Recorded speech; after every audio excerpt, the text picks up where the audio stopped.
News 46 is brought to you by Golden Casino Group, where you'll always find great fun, good food, and fantastic entertainment, all at Gold Town, Lakeside, and the Pahrump Nugget. News is also brought to you by J.K. Nelson Law. Call 727-9900 today for your free consultation. If you need a lawyer, you need Nelson.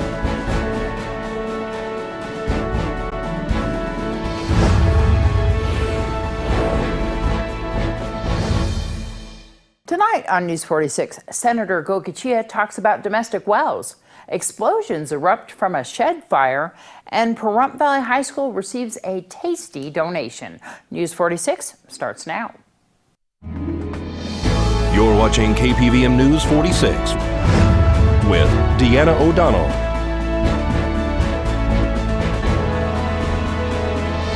News 46, local coverage you can count on. Good evening. It's Friday, September 16th, 2016. I'm Deanna O'Donnell for News 46. We caught up with Senator Pete Goicoechea, who addresses the issues of domestic wells and the proposed legislation. It was a hearing with the subcommittee to study water, and very well attended. Again, we had there were 753 people that signed in for public comment. I don't know how many were in the room. It was clearly the largest legislative hearing we've ever had. There was 4 rooms full of people, and started very contentious. I think there was some misunderstanding, and most people thought we were going to take an action. That committee was going to pass a bill that said, hey, no more domestic wells, or cut your domestic wells, or limit you. There are some problems with the existing statute, and then we've got some groundwater basins, and Pahrump is one of them, that are rapidly approaching, at least on paper, the 300% over appropriation, which makes them severely over appropriated. I tell people, you've got to understand a domestic well is a property right, and you have a right to use that water on your property. But if you don't have any water in the hole, it's not worth much.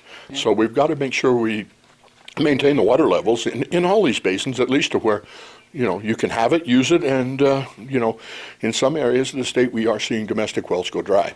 And we've been very fortunate here in Pahrump, even though there's a lot of water appropriated on paper, the actual use isn't occurring. So the water table is fairly stable here. But if it does, let's say we got significant growth and it continued to the water table started to decline, then under existing law, the state engineer can go in, and the law says he will regulate by priority. Clearly, the newest wells are the domestic wells. So that means he would have to cut the domestic wells off. We do have a BDR request that will ensure that that can't happen, and we want to see that changed.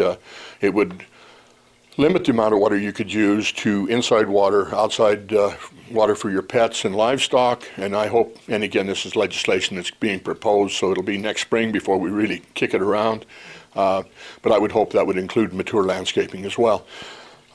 In other areas, if it's a critical management area, or it's at severely over appropriated, which is the 300%, then on new wells, he could say, okay, if you want to come in here and drill a new well, this is clearly in trouble, this basin, and at this point there's one critical management area in the state, and none that have truly been designated severely over appropriated. So we're talking just this is future, but if he could come in and say, well, okay, if you want a well and clearly the water table's dropping, we're going to limit you to a half-acre foot and you'd have to put a meter on it.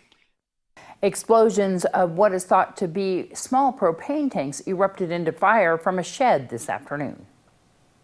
Pahrump Valley Fire and Rescue and Nye County Sheriff's deputies responded to a fully engulfed shed fire on the west of town this afternoon. The fire was accompanied by explosions thought to be the result of propane tanks inside the shed. The fire occurred on the corner of Murphy and Hardy Street. There was no extensions, although a residence was in close proximity. The fire was extinguished by Pahrump Valley Fire and Rescue. Nye County Sheriff's deputies and Pahrump Valley Fire and Rescue are investigating. This is Deanna O'Donnell for News 46. And Nye County Animal Control has joined the Nye County Sheriff's Office. We caught up with Sheriff Sharon Worley to see how's it going.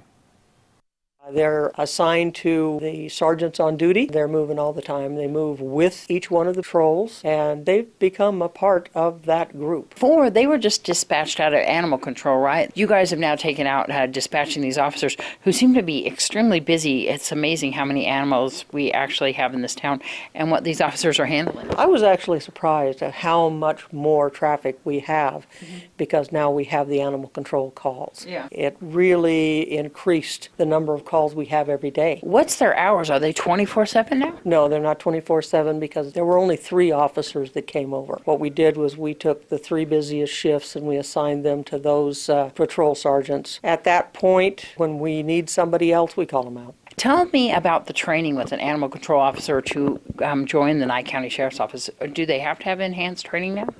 Yes and no. We made sure that they now understand what our policies and procedures are, so I suppose you'd call that more training.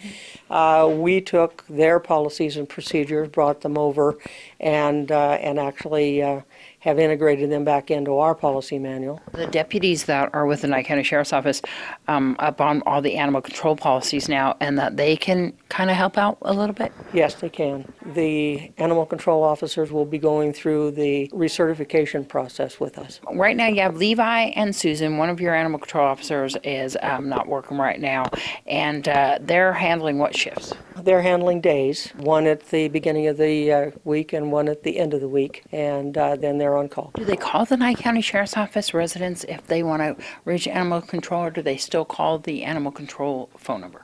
No, they call dispatch. And so that's 751-7000? That's it. When we return, Valley Electric Association wants to hear your questions.